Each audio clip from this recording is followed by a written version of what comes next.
Good morning, Jamalyn. Good morning, Kim. We have been off for a week. We have. Yeah. We were off. Zionsville had a little winter break, so the Williamsons took advantage of that and headed to Florida for a week at the most wonderful place in the world at Disney. But we're back for one thing more. One thing more. Yes. And I was in Florida too. Not at Disney, though. In St. Pete, enjoying the water and not waiting in lines. And not at all. Yeah. Well, you know, when you wait in lines, last night I said to Dave, the kids were upstairs, and I said, well, I guess we'll see them at our next vacation. You know, like, and when people are like, I can't believe you go somewhere you wait in lines. First of all, we don't wait in lines that much because we just don't do that anymore. But also, you know, we have our teenage kids stuck in line with us for 40 minutes. Yeah. I think that's like being in the car, right? Right. Yeah. I mean, we actually talk to them, and so it's not that bad. But we're glad to be here to continue the conversation from Sunday's sermon on transfiguration. That's right. Big word. It's a big word. This is a sermon passage that I think can be confusing to people. It was also, I was remembering the sermon passage that when I was in seminary, they made us preach on in preaching to just really see how much they could confuse us. Did everybody have to preach the same I scripture? feel like I heard a lot of sermons on this topic. Yeah. I might be wrong, but I'm pretty sure I had to preach on this once, and it was really confusing. You've got Moses coming back. I mean, it's like the greatest hits. The all-stars are meeting on a mountain. That's a good way to think of it. You're right. It kind of is like what just happened, right? Is this a flashback? Is it real time? What are we doing? Right. Yeah. And Peter and the disciples are up there with Jesus. They see all these people they've heard about glowing. I think with anybody glows, it takes it up the notch. Yeah, definitely. And so you have glowing people that you have heard about as like the prophets, the ones. Right. And so Peter says to Jesus, how about I build us some tents and we just stay here? How about we just hang out? This is pretty good. Which is what my kids say right? on the last day at Disney. It's kind of, I mean, you know, that is definitely a similar comparison. It is. I mean, it's that experience of loving something so much you can't imagine going back to quote unquote normal. Right. And then if you just continue thinking about that, how much of that can we really take? Like how much of that mountaintop, Disney, on a cloud, this is the best ever? Sure. I think what Peter would have realized, let's say they did build tents. They stay up there. What Peter would have realized with the other disciples was that they're actually human. And so their humanness would have eventually gotten in the way, and people would have started griping about the tents. Yeah. You know, like, why can't we build a house? Why do we got to sleep in a tent? Right. Why can't I get, you know, a nicer mattress? Why is James eating all the fish? I mean, it would have been a thing. Pretty human of us right. to find something, right? Yes. Eventually to complain about. So, and Jesus is, you know, a pretty wise guy. Yeah. Kind of knows stuff and is like, slow your roll. Slow your roll. It's not happening. Yeah. We're going to need y'all to just calm down. But it is a good point. You know, I think this is where the phrase mountaintop experience, you know, probably comes from too. Yep. You think about like church camps and different things in my own life where I think, can it get any better than this? You know, where you feel like you're so at one with God. Yeah, my daughter went to Ball State, and I, you know, probably went there at least once a month, probably more, a lot of months. But my drive would be my sort of spiritual edification time. So I'd have music, you know, gospel music. Oh, like just please. blasting. I'm having church. And I was having church all by myself. And right. It was very much a mountaintop experience several times, you know, doing that drive. Well, I grew up going to a church camp every summer. Down at Indy Coso. And Thursday night was always the campfire night where, you know, they would do the altar call. And it didn't matter if you had accepted Jesus the year before, you did it again. But everybody's up at the campfire crying together. And you have like all these amazing friendships, right? Of people that just love you for you. Yeah. And love Jesus. And love knows Jesus. loves And them. you just feel like you're in this. And then Friday morning would come and it was sort of like, oh, I mean, it still was great, but you know, it was one of those things where you couldn't stay at the campfire forever. Right. The fire goes out. Yeah. And we have to learn how to live life down from the mountain, which is disappointing sometimes. And in a life of faith and faithfulness, most of our moments are away from the campfire. Yeah. Away from the mountaintop. Well, and I remember then being a counselor and watching as kids were really, you know, dedicating themselves and kind of feeling bad knowing that those kids are going to go back to a world where the people they go back to were not going to have had that same experience. Yeah, not on fire like them. Yeah.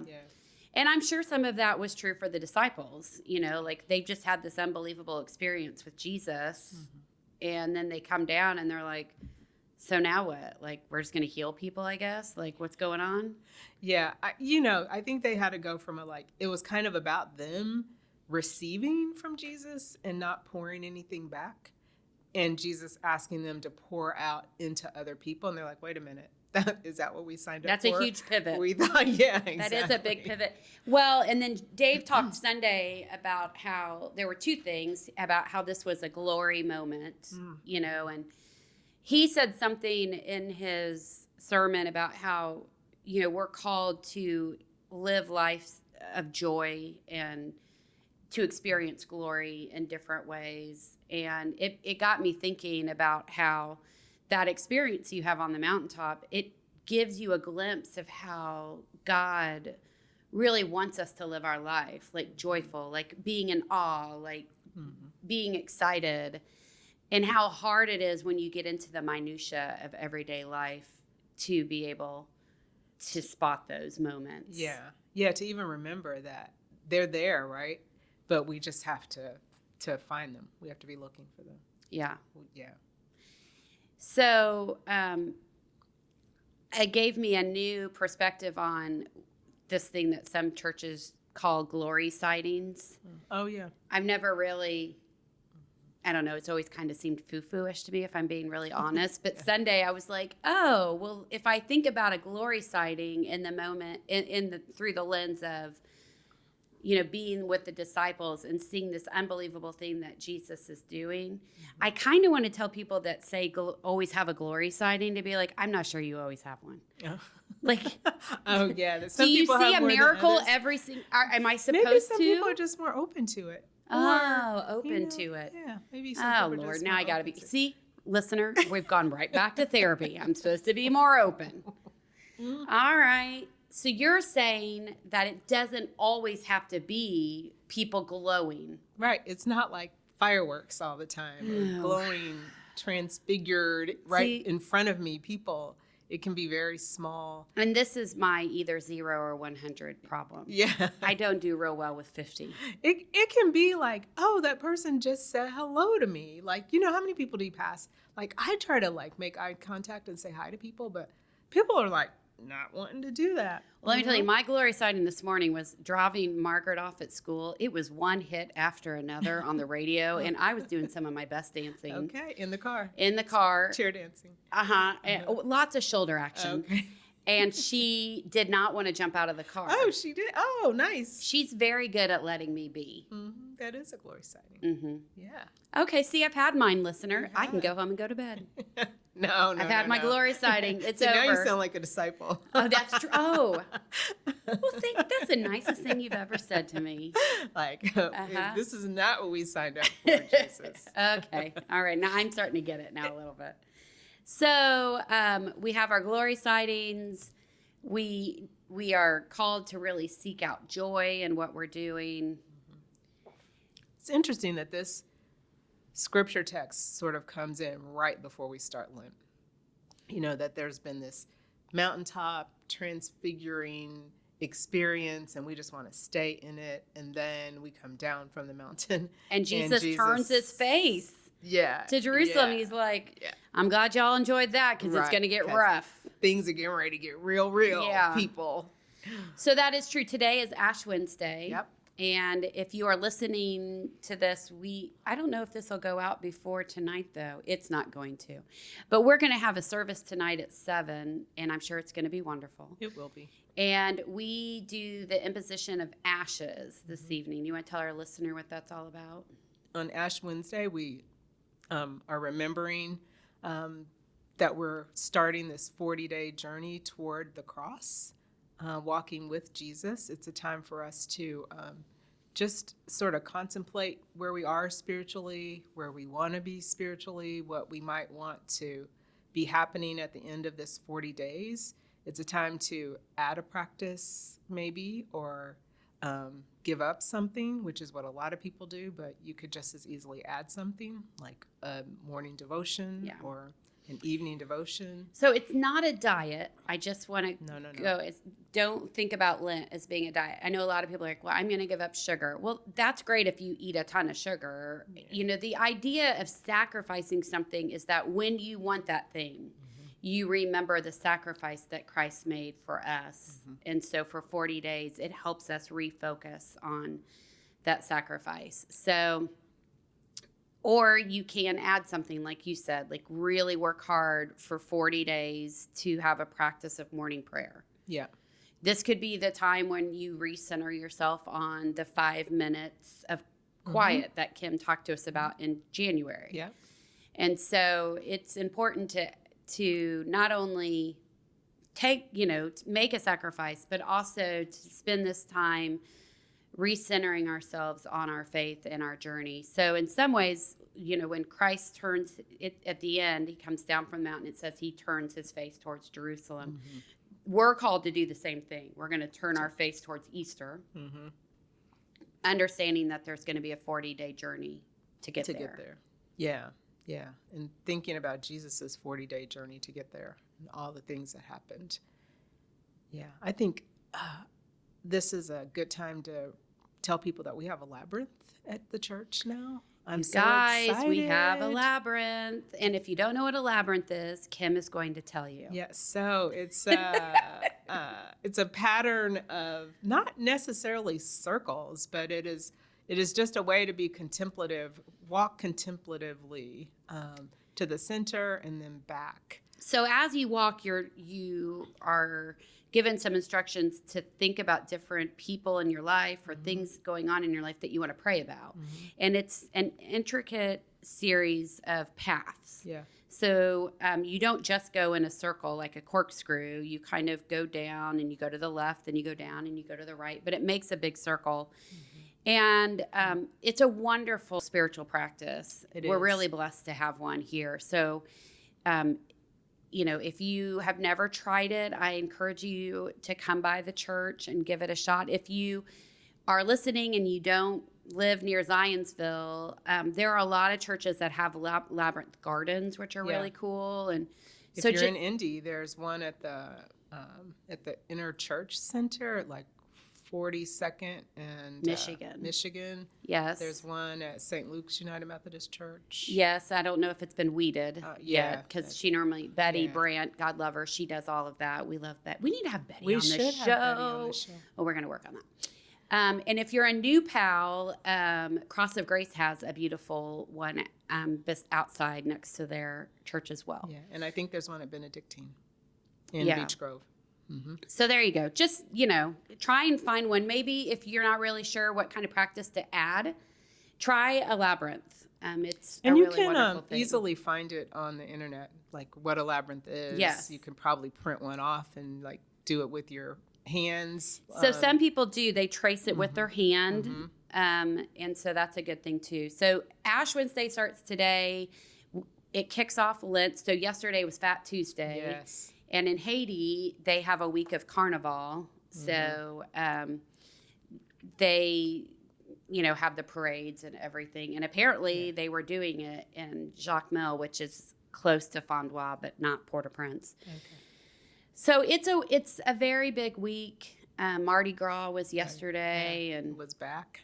It was live. Back. And so Fat Tuesdays, where you get all of your... Oh, you're fat. Did you have pancakes for dinner? Did. I had pancakes last night for the kids, which made for a very easy dinner for me to make. So I am still kind of working on what I'm going to be adding. Mm-hmm. I'm trying to get away from doing more things. I do mindless things on my phone. Mm-hmm. So I'm trying to be better at that. I like to make quilts, which I know some listeners have just fallen on the floor. Pull yourself up. I know. But I do them by hand. Okay. I piece them, and it helps me do something with my hands, which I realize I've been doing too much stuff on my phone. And then I pray for people while I'm sewing. That's a great practice. So I'm hoping to get back into that. So I'm going to try and take the games off my phone, which right now, as I say that, my legs are tensing. And you're twitching, your eyes twitching. Yeah. Yeah, I find myself doing that as a way to wind down at the end of my day is what I tell myself. Sure, me too. But I need 2 hours to wind down? Yeah. And merging blue light, things? Right. Yeah, I think, yeah. Lent is the perfect time to reassess. It is. And we are excited to have an opportunity to have Ash Wednesday tonight. So people will, as when you're listening to this, if you think back to today's date, you probably will see people walking around with ashes on their forehead. And that's a way for them to share with the world too. Yeah, that's why I always used to like going to service at noon. Right. It's because then people were like, you got something on your head. And I'm like, yeah, I do. It's called my humanity and the love of Christ mixed in. Exactly. What you got on your forehead. Let me tell you about this. Or you could be a little bit kinder and say, oh, thank you for noticing. Let me tell you. Well, now our listeners are going to be like, you're going to make me tell them about Jesus Christ. I'm just trying to get my mail. It's a perfect opportunity. They've asked. They've opened up the door, right? Yeah. So I don't even know what our Lenten sermon series is. Do you know, John? So over Lent, we are talking about identity, rooted and grounded. Ooh. Oh, boy, this is going to be a lot of therapy for Jamalyn and Kim. Rooted and grounded. Yeah, I like it. I like it a lot, too. So, okay, well, that's going to be great. Yes, Identity. And we'll be thinking about that. You guys be thinking about that. That was John's coffee cup. Oops. We have so much Listener, fun here in the we have some stuff going on now here in the studio. If Mike, you're listening, we are really sorry about that spot on the carpet. Mike is our director of operations. So, all right, everybody, you have a great week. Have a great week. And good Ash Wednesday. Good Ash Wednesday. We will be back next week. See you then.